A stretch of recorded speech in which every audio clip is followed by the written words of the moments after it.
sportsbook there at Casino Arizona. Some other stories today. This one I think is somewhat interesting. It has to do with the presidents of Washington State and Oregon State, as they are going to take the Pac-12 to court. They're taking legal action against the Pac-12 over the control of the assets and voting rights. And this is all because of the collapse, and there's a lot to it.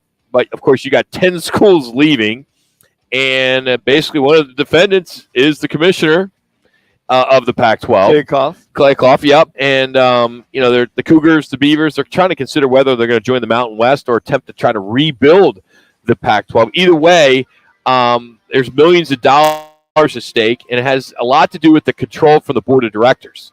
So, essentially, they both think, these two schools don't believe that the outgoing schools, which will be members of competing leagues starting next summer, have the right now to determine the future of the Pac-12.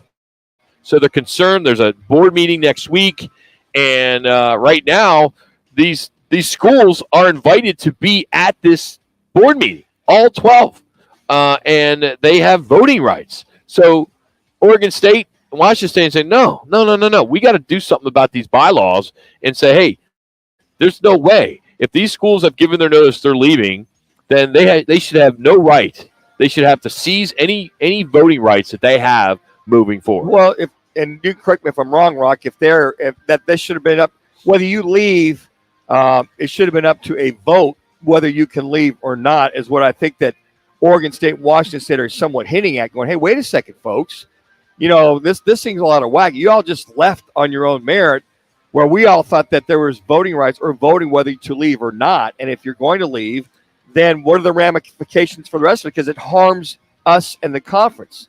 So it's like liable damages, I think, is what they're looking for if they're going to move on or rebuild the Pac-12. That's how I understand that. Here's part of what the bylaw states, is that if the school gives notice of withdrawal prior to August 1st of 2024, then it's, quote, representative to the Pac-12 Board of Directors shall automatically cease to be a member of the Pac-12 Board of Directors and shall cease to have the right to vote on any matter.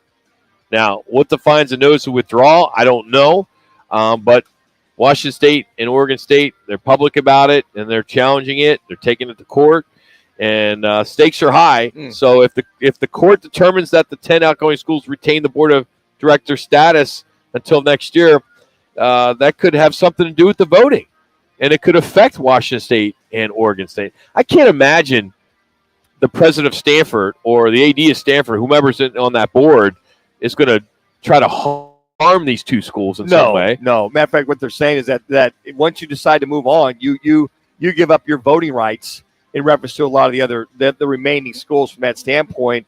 And I just think what that Washington State and Oregon State are trying to do is just trying to figure out where they go from here, and if there are any damages that they get paid for those damages for the dissolving of the Pac-12, or if the Pac-12 can go after some of the other Mountain West teams to create a Pac-8 or Pac-10 or whatever they need to do, that there's monetary damages coming to help build that back up. Yeah, could Washington State and Oregon State just sue the Pac-12 and say, hey, look what you created. We are now on this little island by ourselves.